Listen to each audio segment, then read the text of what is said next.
현재 1.75%에서 1.50%로 낮춰서 통화정책을 운영하기로 결정했습니다. 그 배경에 대해서 간략히 말씀드리겠습니다. 지난 5월 통화정책 방향 결정 회의 이후에 대외 여건의 전개 상황을 보면 먼저 세계 경제 성장세의 둔화 흐름이 지속되었습니다. 주요국별로 보면은 먼저 미국은 고용 호조로 소비가 꾸준히 증가한 데 힘입어 양호한 성장세를 이어가고 있습니다. 반면 유로 지역과 일본은 각각 투자와 수출의 부진으로 성장세가 약화되었고, 중국은 금년 2, 4분기 성장률이 6.2%로 낮아졌습니다. 국제금융시장은 미 연준의 금리 인하 기대와 미 중간 무역 협상 재개 합의에 힘입어 주가가 상승하는 등 대체로 안정된 모습을 나타내었습니다. 국내 실물 경제는 성장세가 약화되었습니다. 소비가 완만한 증가세를 이어갔으나 설비와 건설 투자의 조정이 지속되었으며 세계 교육 증가세 둔화와 반도체 경기 조정의 영향으로 수출은 부진한 상황입니다.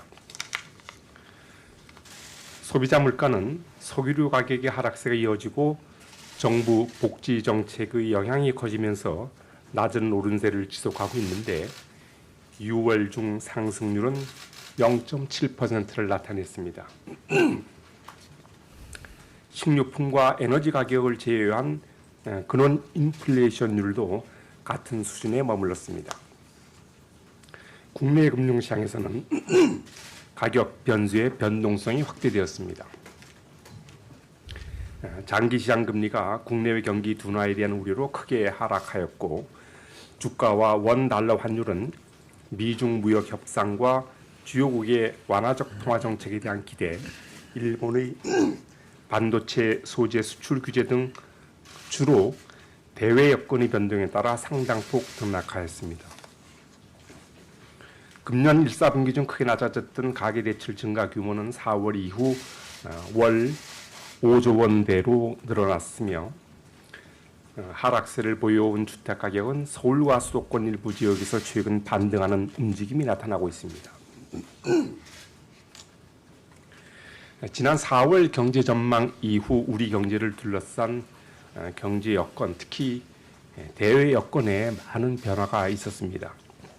이 같은 변화를 고려하여 앞으로의 국내 경제를 다시 한번 짚어본 결과 금년도 경제 성장률은 2.2%, 소비자 물가 상승률은 0.7%로 전망되었습니다. 금년 성장률 전망치를 지난 4월에 비해서 0.3%포인트 낮췄는데, 이는 상반기 중 수출과 투자가 당초 예상보다 부진하였고 앞으로의 여건도 낙관하기 어려운 점을 주로 반영한 것입니다. 소비자 물가 상승률 전망치도 수요 압력이 예상보다 미약하고 공급 요인과 정부 정책의 영향이 커진 점을 고려하여 0.4%포인트 하향 조정하였습니다. 한편 최근 우리 경제의 구조 변화를 반영해서 우리 경제의 잠재 성장률을 새로 추정해 보았습니다. 그 결과 2019년 20년 중 잠재 성장률은 2.5에서 2.6% 수준으로 추정되었습니다. 경제 전망과 그 잠재 성장률 추정에 대한 그 자세한 내용은 오늘 오후에 조사부에서 별도로 설명드릴 겁니다. 오늘 금융통화위원회는 성장세와 물가 상승 압력이 당초 예상보다 약할 것으로 전망됨에 따라 경기 회복을 뒷받침할 필요성이 커졌다고 판단되어 기준금리를 0.25%포인트 인하하기로 결정하였습니다. 이렇게 통화정책을 보다 완화적으로 운영하게 될 경우 가계부채 등 금융안정 상황에 미칠 영향을 우려하지 않을 수 없는 만큼 금융안정을 위한 정부의 고시 건전성 정책이 일관성 있게 추진되어야 하겠습니다.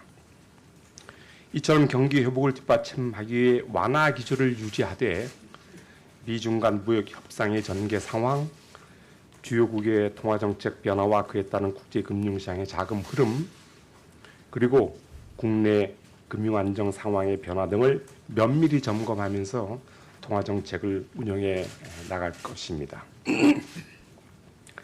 오늘 한국은행 기준금리를 0.25%포인트 인하하기로 한 금통위의 결정에 대해서는 이희령 의원이 기준금리를 동결하는 것이 바람직하다는 의견을 나타냈습니다.